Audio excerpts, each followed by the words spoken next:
back to Sneaky Greeky, where we pick it up in Galatians chapter 1. We'll look together at verses 8 and 9.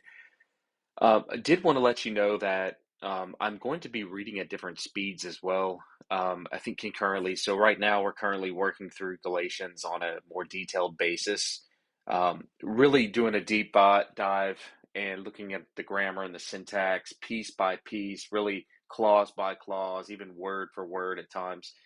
But I recognize there's a different speed of reading as well. And so I'm not sure yet the text, but we'll be reading and uploading some videos of just reading Greek, maybe 15, 20, 25 verses at a time, reading and translating and minimally discussing grammar. But the purpose of that is really to just, get in that other gear and read through whole swaths of text, which is really helpful in another way. So stay tuned for that. If you like this channel, this is helpful to you, please like it, subscribe to it, and share it with others. So with that said, let's continue our more analytical approach to the book of Galatians, and let's look together here at chapter 1, verses 8 and 9. Allah ke ian imis he angelas ex uranu, evangelizeta imin, parho evangelizamata imin, anathema esto, hos praerekamen ke arti palan lego, etisimas evangelizete, parho parelavete, anathema esto. Well, let's translate that then. So we could say, so Paul's going to start here with a conjunction, and typically this conjunction is seen as we've talked about many times, as typically it's a strong adversative. But we'll talk about how this is used in a slightly different way in just a minute. But translation would be, but even if we ourselves or an angel from heaven should proclaim to you, we could say something like this, should proclaim to you as good news. I think would be a good way to kind of render this. Should proclaim to you as good news, something other than what we proclaimed to you as good news. Then in that case, he says, let that person be accursed. A word that you're most likely familiar with, anathema.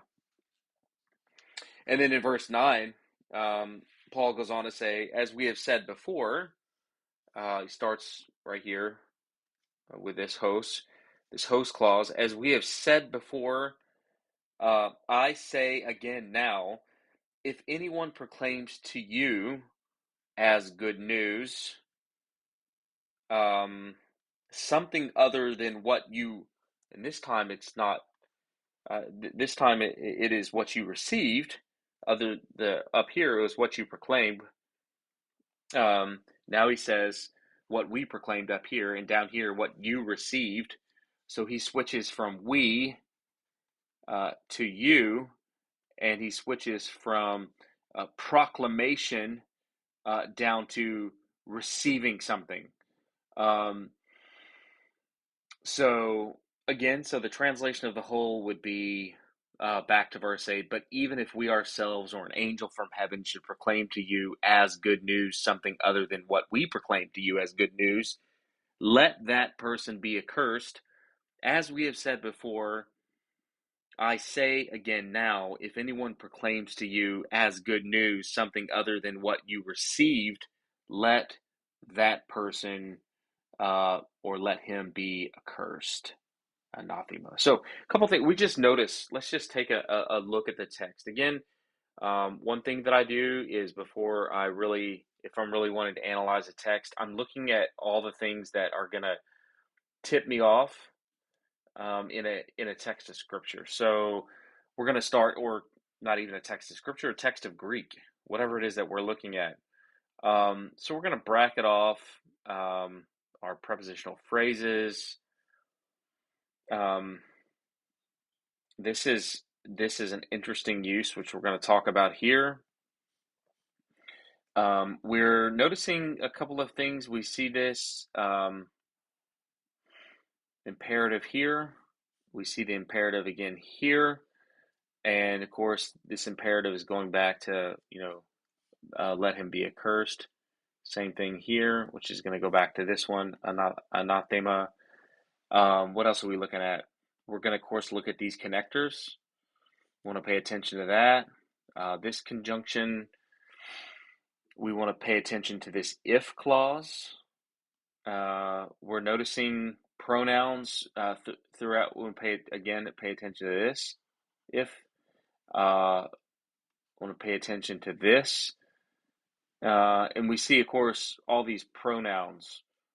This one is in brackets, so that means that there is a textual variant there that you might want to look into. We see more pronouns. Is it right here? We see again this important use of this preposition here. Same thing up here. And we see a relative pronoun here, a relative pronoun here. So we're just kind of looking at this. We're looking at the verbals here, here, here. We're just paying attention to these things.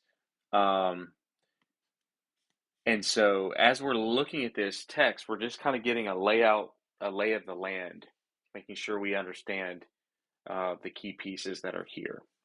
Okay? Good. So he starts off with Allah, used here to introduce. This would typically, when we see this, we're looking for some kind of adversative relationship, a strong contrast. But that is not the case here, because if you go back to verse 7 and you look at the flow between verse 7 and verse 8, you don't see a strong contrast. I mean, you can, but it feels more like a forced reading to do so. There is situationally, and certainly it's a more rare use, where Allah is used to introduce new material. And this is, I'm going to say, this is a far and away, this is an exception. But this is an example of such a case, where he's putting new material in order to advance an argument. And so Paul is seeking to advance his argument, and he's using Allah as a mechanism to do that. And so it's important to note that, while this is typically considered a strong adversative, sometimes it does carry this nuance where it confirms an argument, it advances an argument with another statement. And in that sense, it can sometimes have a continuative sense.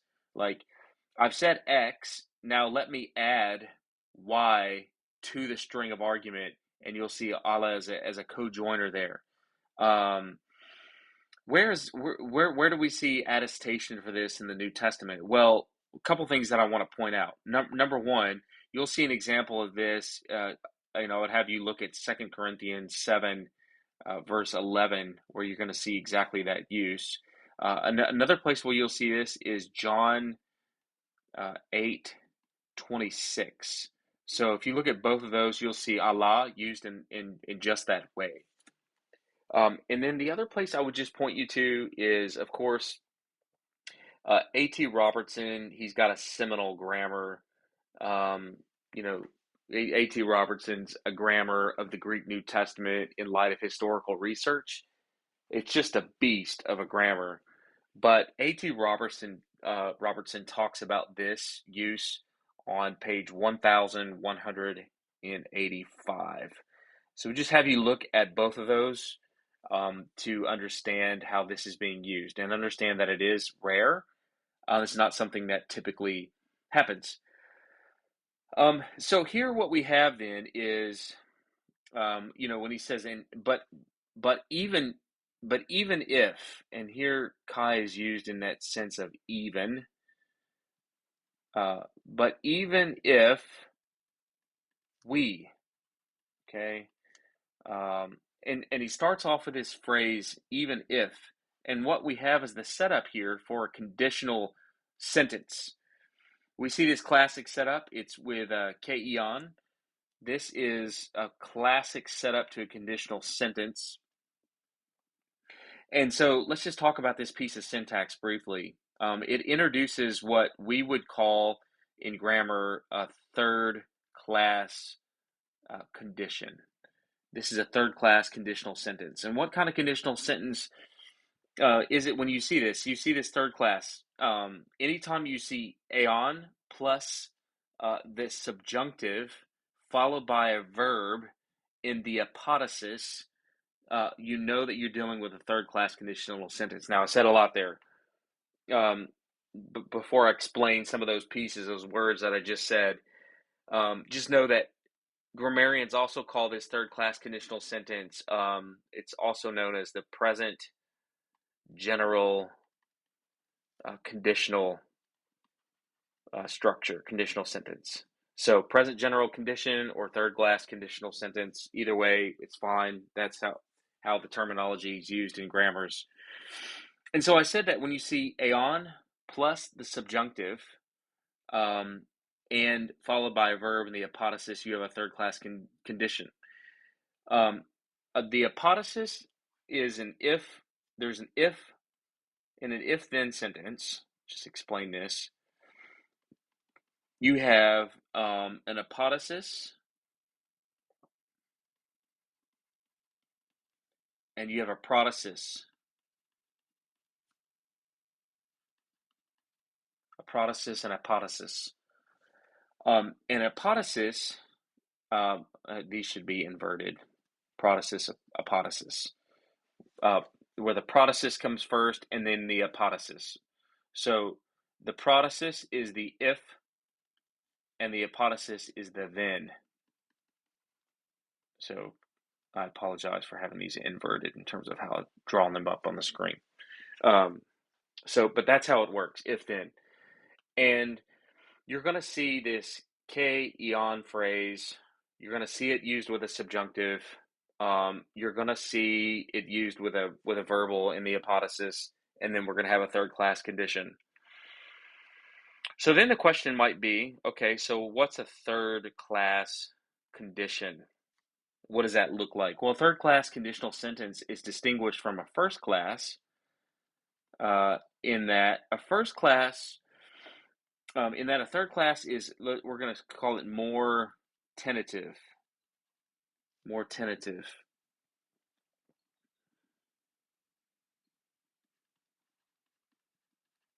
It's more tentative. And a first class condition is going to be less tentative. So this one is going to be, third class condition is going to be more hypothetical. And the first class condition is going to be less hypothetical. So closer to reality, I guess we could say, in a sense.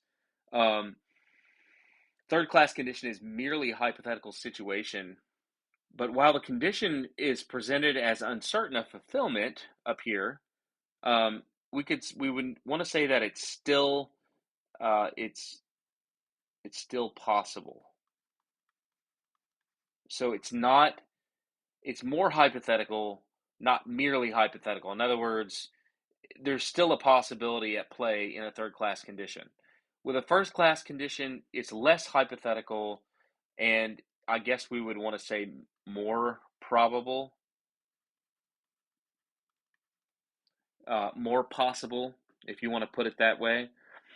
And what's interesting is that in the next verse, we get a shift from this present general conditional sentence, if ever something like this should happen, which is really kind of the essence of this third class condition here in verse 8.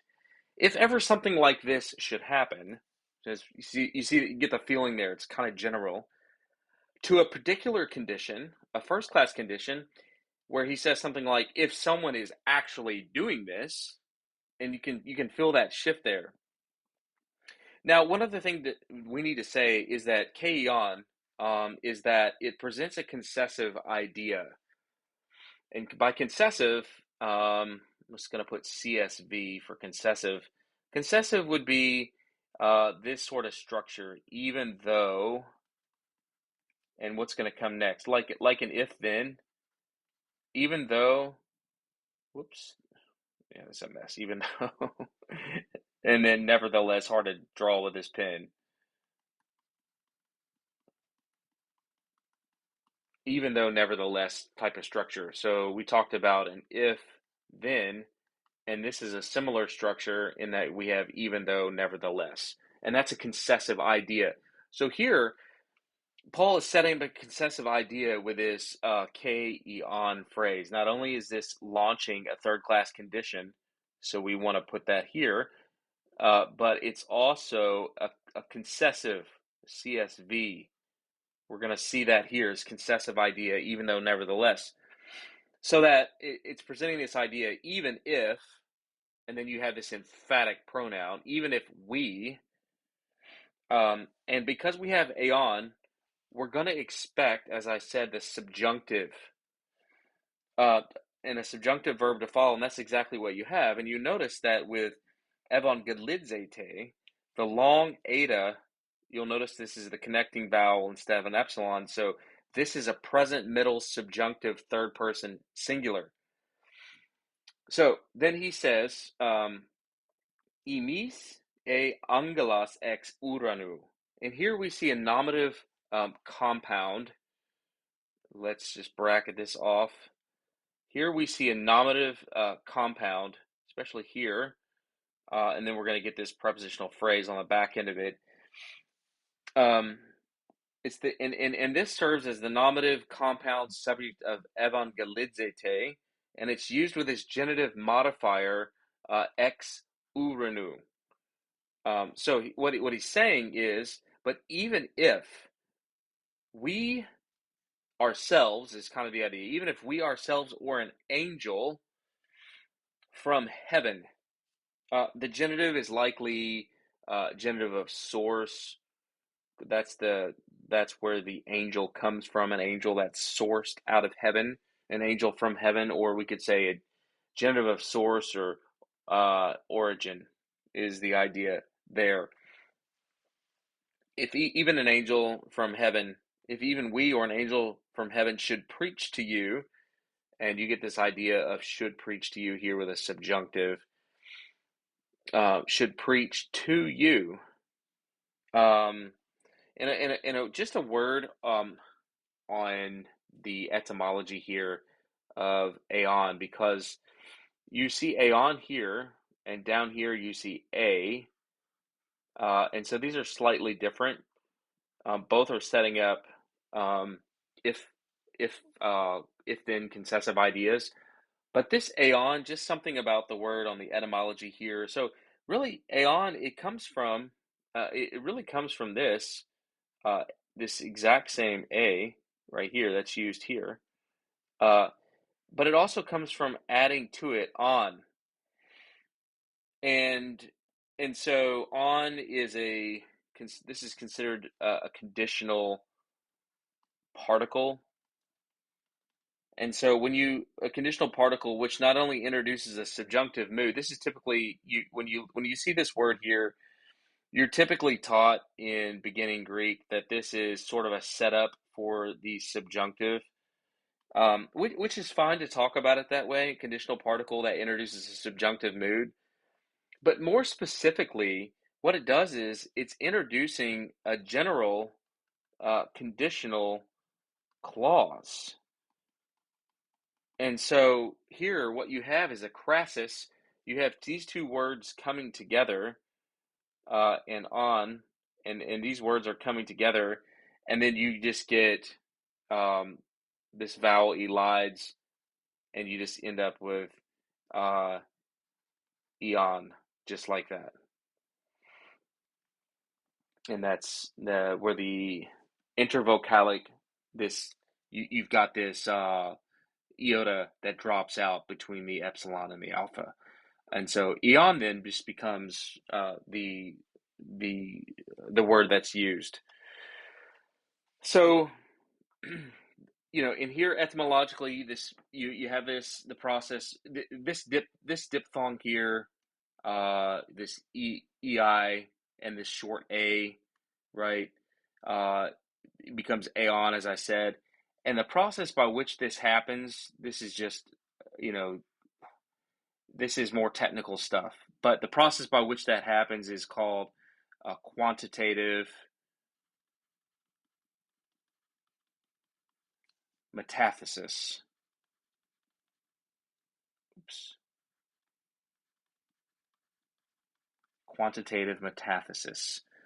What is quantitative metathesis? It's simply the transposition of two vowels near each other, where one is long and the other one is short. And one long and one short, and they switch their lengths so that the long one becomes short or the short one becomes long. And this quantitative metathesis is more accurately described, as typically as normally when you see it, it's because the long vowel is the one that's shortening. So those are some kind of advanced notes on just etymology, how some of this stuff happens. You see a lot of this what we call crassus, where two words come together. In fact, I was reading one today um, at the very beginning of Luke, the Gospel of Luke, and it's actually the very first word used in the Gospel of Luke, where you end up having a crassus of actually three words that come together at the beginning of Luke. Let's see if I can pull that up on my text here. Let's see, just to show you kind of what that looks like.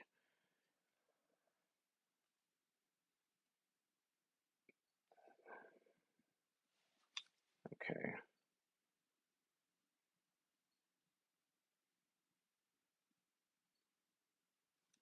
So the first word in the Gospel of Luke, and I'll just write it out here just so it's easier just for you to see, is epe de per, epe de per. And so what you actually get is epe,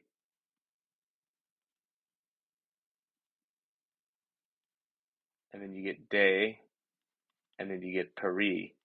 And these words all come together. And what's actually happening is these two words are strengthening the meaning of this so that it ends up being a strong version of epe. So actually the first word of Luke really means something like in so much as. So you do see this crassus. It happens all over the place. And this here is a crassus. This is one word, and this is the second word. All right, so just pay attention to stuff like that. You're just going to see a lot of that. So then he has this phrase evangelizete, where he uses the subjunctive evangelizete imin. This is a present middle subjunctive, third singular, and it's used with a dative indirect object. So this is the indirect object here.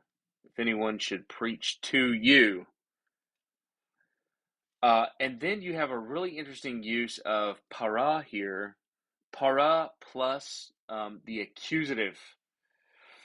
And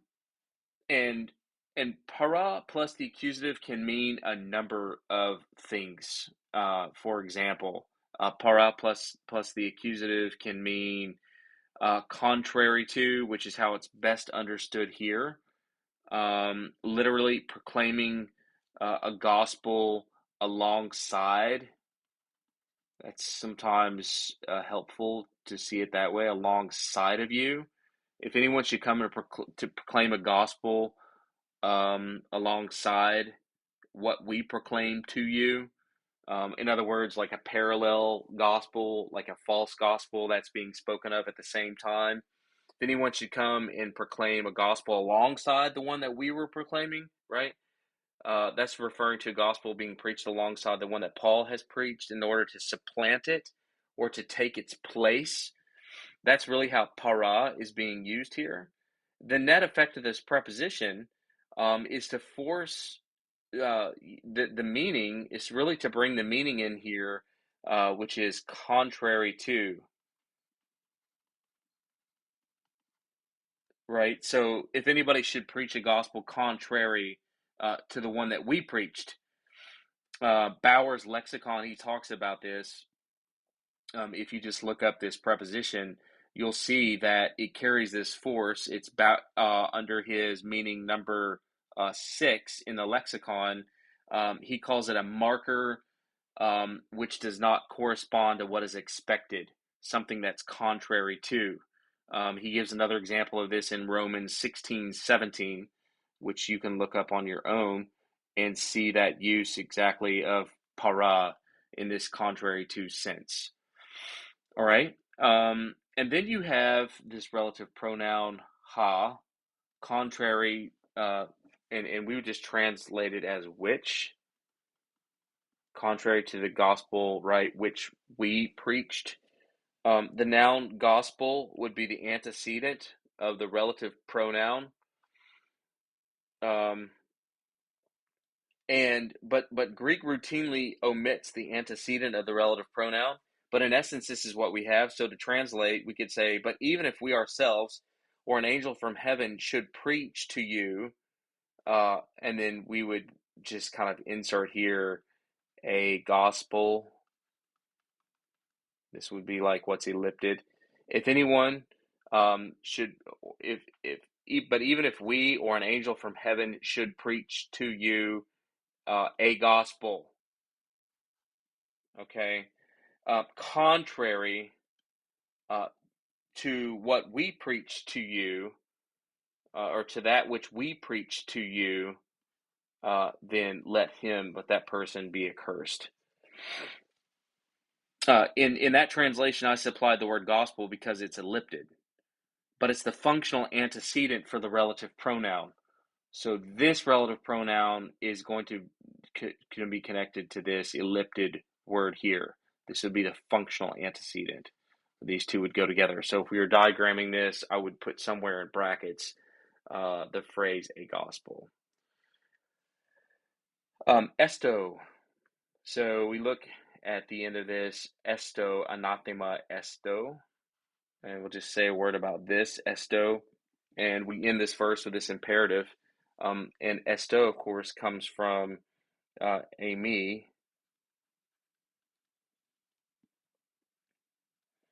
And let him be anathema. Anathema is to be cursed, to be forever cursed, to be eternally condemned, to be condemned to hell. Paul is essentially assigning one's place to hell if they preach a different gospel, which, among other things, is a good reminder to be very careful when handling the word of God, particularly the message of the gospel, because perverting that message is not something that God takes lightly.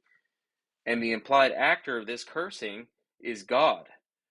Some regard this as a prayer or a petition to God for him to curse any such person who would pervert the gospel, whereas other people see this and take this to be just a simple affirmation that such a curse will happen as the necessary result of preaching a false gospel. And I would just say, it's not either or. I think both are likely in view here. That God is certainly the implied actor of this cursing, and this could easily be both a prayer, God, do this, curse the one who does such a thing, but also, God, we know that you will curse such a person who does such a thing. So that's Galatians 1:8. All right, now let's first wrap it up with verse 9. Hos pro erekomen ke arti palendego, etis imas evangelizete, Parho para levate anathema esto. As we have said before, I say now, again, if anyone, and here's your setting up another if-then structure, if anyone proclaims to you as good news something other than what you received, let that person be accursed. And so now we have this shift in the conditional sentence in verse 9. And he begins this with a comparative clause. He's going to use a hos. And we're going to have this following here as a comparative clause.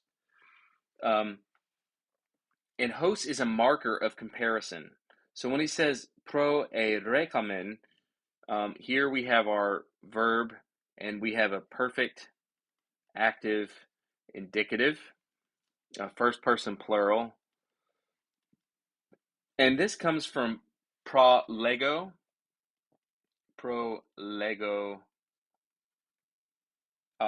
which just means to say something in advance of an event, to tell you something before it happens. And so he says, just as I have said, and now again I am saying. And then we have K here is being used adverbially, and it's best translated even.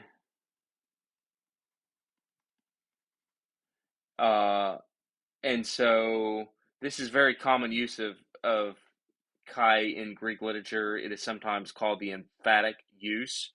And then you have arti, which is a temporal adverb. And then you have another adverb here, which is a sequential adverb. So you have two adverbs here, used here. All right. With an adverbial use of kai. So you have this whole string here, which is just adverbial. What is it doing? Well, it's modifying this. Just as we have spoken to you beforehand, and now spoken to you, and again we speak to you. So this is kind of going this way. Again, I say, and just as we have spoken, and this temporal idea, and now again, I say. I say this now, and I say it again. There's two things that are going on here. So I say now, and I say again. Okay. And then what's the content of what he says? Content is this: if someone, atis, if someone of you. Okay. Um, so you've got these two things. Just pay attention to these adverbs. So arti is a temporal adverb indicating now or at the present time. It modifies lego. Both arti and pollen are adverbs. They're both modifying lego. And pollen is a sequential adverb indicating repetition in the same manner. It's typically translated again. That's just how we translate that. And then you have, of course, another verb, lego, which is a present active indicative first person singular. Just as I have said, and now again I am saying. And you have here imperfective aspect. So it's a process.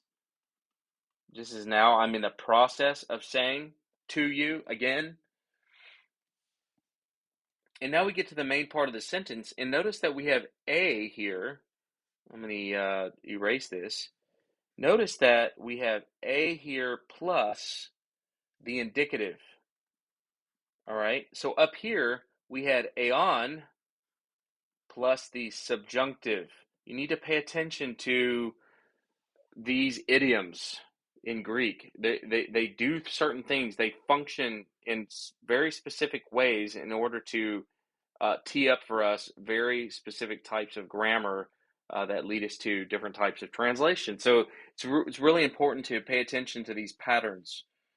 And so here we have a plus the indicative evangelidzete, and so it's followed by an imperative. What Paul is doing here is he is zooming in. Paul is he's saying something like, if someone is doing this, then let him be accursed. And he intentionally shifts the form of the conditional sentence. So A introduces the protasis, right? I said there's a protasis and there's the apodosis, and the protasis is the if, and the apodosis is the then, all right? And here, A is introducing the if portion of the if-then sentence. So it introduces the protasis of A, and we're going to shift here to a first class condition. So up here we had a third class, right? Where he said that's more hypothetical. And here we have a first class, which we say is less hypothetical. And he shifts between first class and third class back to first class condition. Um, and so what's the difference between, again, the first class and third class conditional sentence? Well, first of all, the first thing I want to say is all the syntax is completely different. The setup is different, right? So in this one up here, we'll call this number one. The setup of this, I guess that's confusing because I'm using third class and first class. So we'll call this A. In this setup, you see aon plus a subjunctive followed by a verb in the apodosis, and you have then in that case you have a third class condition. But here we have totally different formula. We see a plus an indicative verb, evangelidzete, and the focus is on the prodosis. So in terms of the difference in meaning between the third and the first class conditionals, I said earlier that a third class conditional sentence is distinguished from a first class in that it's more tentative. It simply portrays an idea as hypothetical in consideration, although it's possible that it could still happen. But it's mostly a hypothetical situation. Whereas a first class condition makes an assertion for the sake of an argument, and it's by far the most widely used conditional clause in the New Testament. So these first class conditions, which is what we see here, they happen all over the place. There's at least 300 examples of them in the New Testament. And so this is more rare. This third class condition is more rare. And this first class happens all the time. So it's very, very common. So if introduces a first class condition in the prodosis, and then we see an imperative verb, which comes here, as I said, esto, used in the apodosis. And the effect of this is to show the consequence for anyone who proclaims a different gospel. If you proclaim a different gospel, then you're anathematized, you're cursed. So this is the setup to that type of sentence. So if I just bracket this off, etis imas, and just notice that this to me is somewhat odd in that we have etis imas. If anyone, and then we would have to supply something like preaches, which is not in the text, right? If anyone preaches to you, but it's in the accusative. If anybody preaches to you, typically you would expect that to be in the dative, right?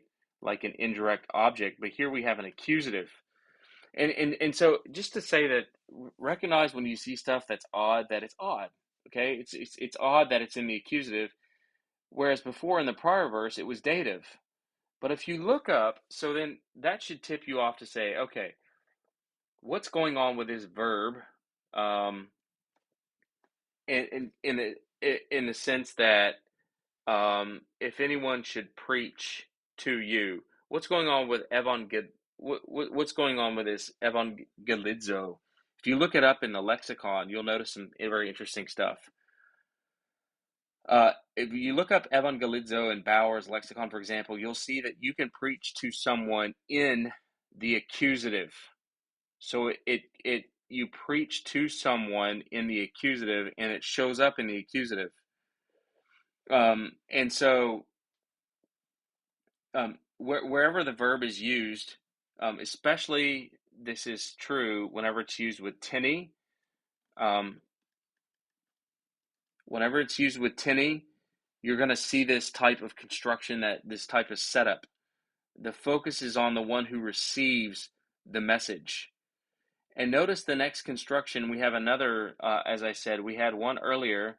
We had this par ho, and here we have it again, par ho.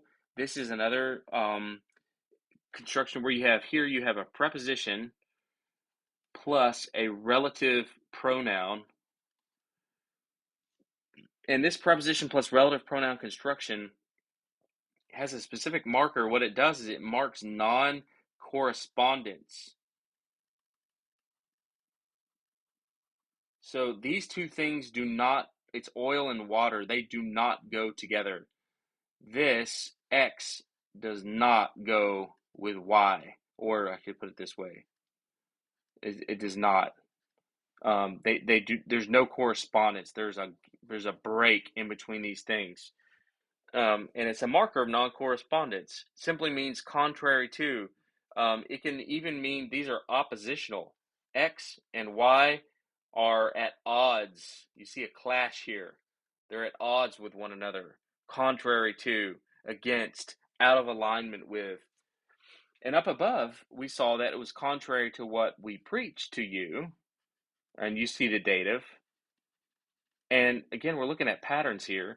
And down here, you see contrary to what you received. Um, so we preached, you received. But in both cases, the idea here is contrary to, right?